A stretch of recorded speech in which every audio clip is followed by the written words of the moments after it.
Welcome to Speechies Talk About. I'm your host, Zoe Gilbertson, and this series we're talking about how can supervision be different? Today I have Clare Woods. Thank you for joining me. Thank you for having me. Great. So I'd like to open with a bit about you. So what made you become a speech therapist? And if you weren't one, what career might you have chosen? It's interesting because I hadn't heard of the career growing up. I actually wanted to be a journalist until I realized I absolutely did not have the personality for journalism. It was whilst doing my first degree, I realized how much I was enjoying phonetics and phonology and aspects of language. And it was speaking with a careers advisor that first made me realize that the career even existed. But when I heard about it, it just fired something up in me. And it reminded me of when my nan had a stroke and she couldn't talk. And age 7, I was so interested in why, why can't she? So I think it just sparked a fire. So yeah, I went back and did a master's in speech and language therapy at UCL. So yeah, that was that. And what area of speech therapy do you work in now? And what do you love about that? So I work in the field of acquired neurological conditions. So I work in a neuro rehab unit based in Exeter. I also work privately, and I provide expert opinion to the court in the field of neuro rehab. So I've got lots of hats and a varied role. I particularly am passionate about cognitive communication difficulties following stroke or brain injury. I just love that really genuinely no 2 days are the same. I love the variety. I'm very lucky to work in an amazing MDT and a fantastic wider speech and language therapy team as well. So my colleagues really inspire me to be the best therapist I can, along with the amazing patients and their families that I work with. I absolutely agree with that. I absolutely love being embedded in a really close-knit interdisciplinary team, and working with patients and their families. But everyone has a slightly different lens, lots of experience, all kind of coming together.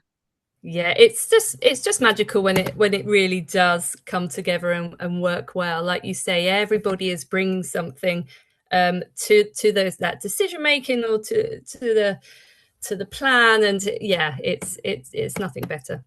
Yeah, absolutely. So we're here to talk a bit more about supervision.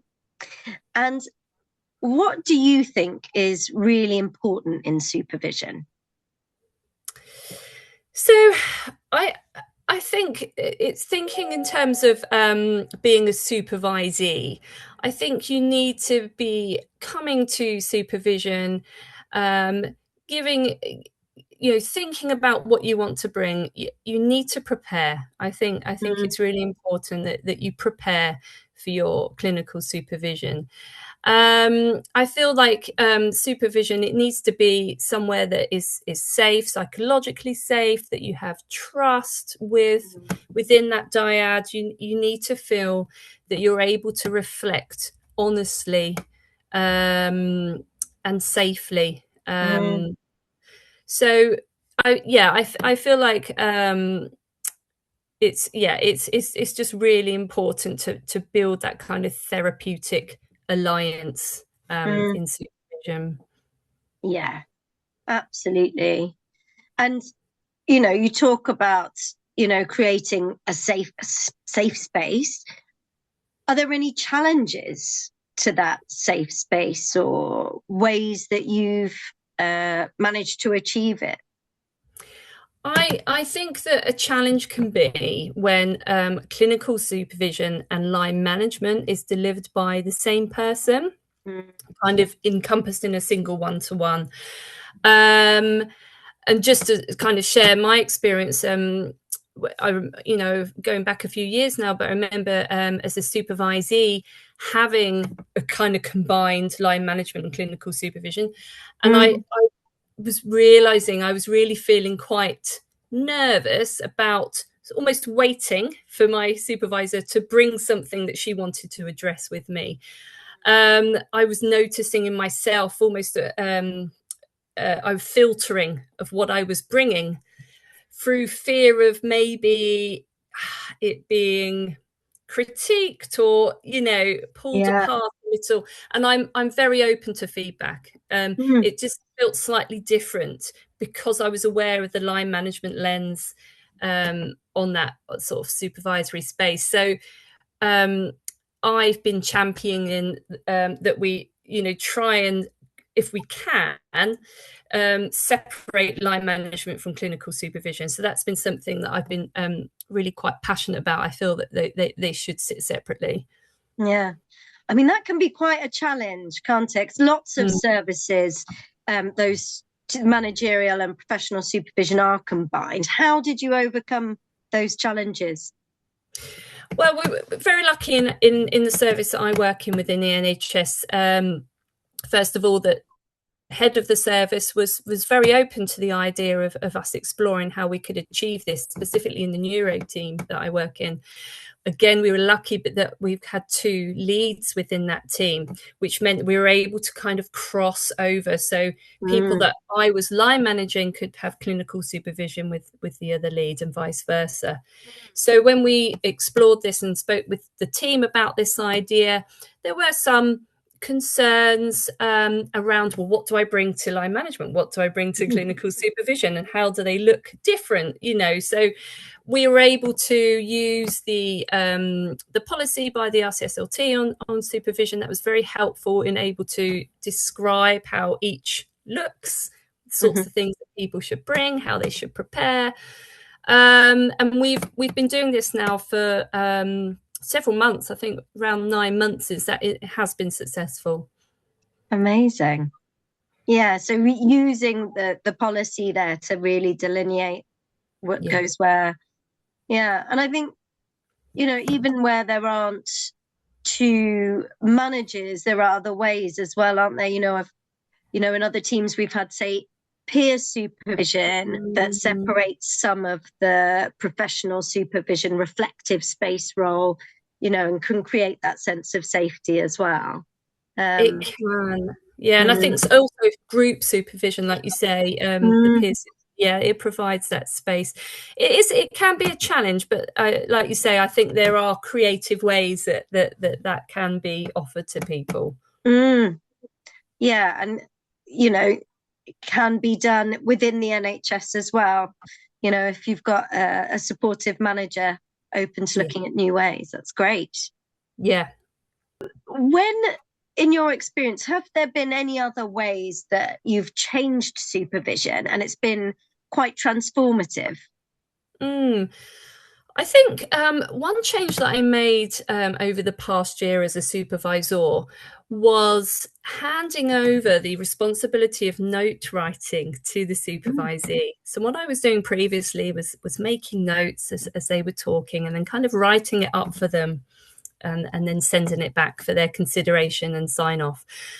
What I realized, it was becoming a barrier for me being fully present and listening to the person in that moment. It's because I was having to look away physically, write down, and I just felt it interrupted that flow.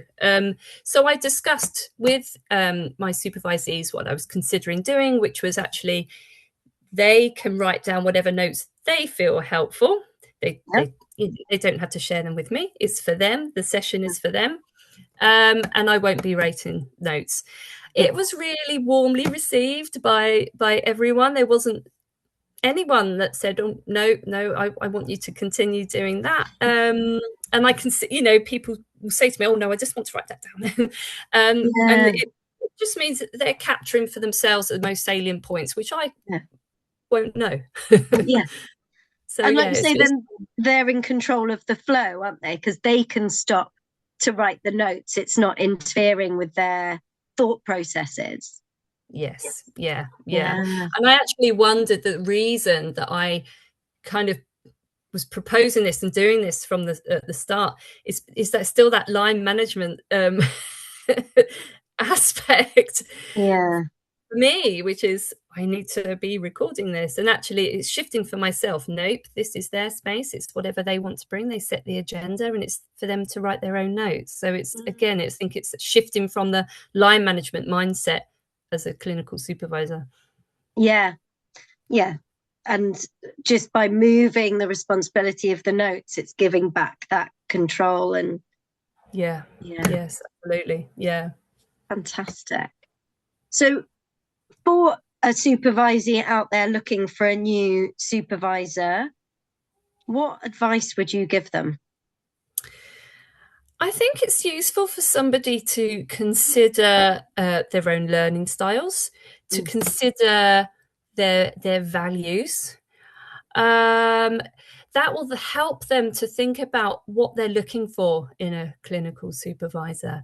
I think it's important to think, how do I want feedback? How do I want to reflect? Like I say, learning styles. What type of learner am I? How am I going to use that space? And kind of giving it quite a lot of consideration. I think it's always useful if somebody's looking for a supervisor, say, as an independent SLT, is to have a 15-minute kind of getting to know you session to just see if you'll be compatible, if the style that you're wanting is being offered by the other person. I certainly do that. I always offer a kind of a 15-minute getting to know you just to see if it will work. Yeah, so important, isn't it? To have that open and honest discussion. Absolutely. Yeah. And it may not be right. And I think it's also useful, even if you've been working with someone for a period of time, to have a review, just to check in. Is this still working? Yeah. Or are you looking for something else? Is it not quite working for you? It's absolutely fine, Yeah. And have you found that in your own practice? Have you found that you've needed to change your supervisory relationship? Personally, no. I've worked with my supervisor in independent practice for a long time now, 13 years. We have checked in and reviewed along that time period as I've changed as a clinician and my needs have changed. But what I'm getting from that space hasn't changed. So even though I have changed, obviously, over that time, it's still absolutely been working for me. Yeah. And so you say something has changed in it, although you've got the same supervisor. What would you say is the main shift within that space for you? I think just myself as a clinician, my needs have changed over time as I've become more experienced. The sorts of things that I'm tending to bring are slightly changed. I feel that I do now bring more routinely supervision rather than clinical queries or concerns. And I think that just changes with experience. Yeah, absolutely. But fantastic that you found a supervisor that you've been able to maintain that relationship for such a long time. Yes, yeah. I feel very lucky. Well, thank you so much for joining me. For those out there looking for a new supervisor, there is a list of supervisors on the In Tandem website, intandem.co.uk, where you can see a little bio and contact people. I hope you've enjoyed listening.